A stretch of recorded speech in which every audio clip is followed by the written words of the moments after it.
عزیز من گفتم که مرد آمد به محضر رسول خدا صلی الله علیه وسلم عرض کرد یا رسول الله در کار من برکت نیست، در دعای من برکت نیست، در زندگی من برکت نیست، من پول درست به دست نمی آورم.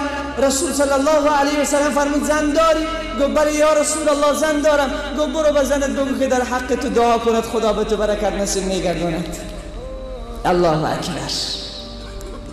عزیز من این اخلاق اسلام است، این حق است که اسلام به زن داده است که باید مرد رعایتش بکند. یا یک زن اگر آرایش نمی کند بار بار برش میگوی من آرایش دوست دارم، زینت دوست دارم. یک نکته را اشاره کنم عزیز من، همان قسمی که مرد آرایش دوست دارد زن هم آرایش دوست دارد. این قسم نمی شود که ما همیشه تقاضا میکنیم از زنان که زینت بکنین، آرایش بکنین، ولی خود ما با عرق و با هر حالتی که هستیم، بو داریم، بدبو هستیم، خوشبو هستیم، پیش زن میاییم. نه، حضرت عبدالله ابن عباس میفرماید رئیس المفسرین همان قسمی که من دوست دارم زنم به من آرایش بکند، زنم هم دوست دارد که من به اون آرایش بکنم.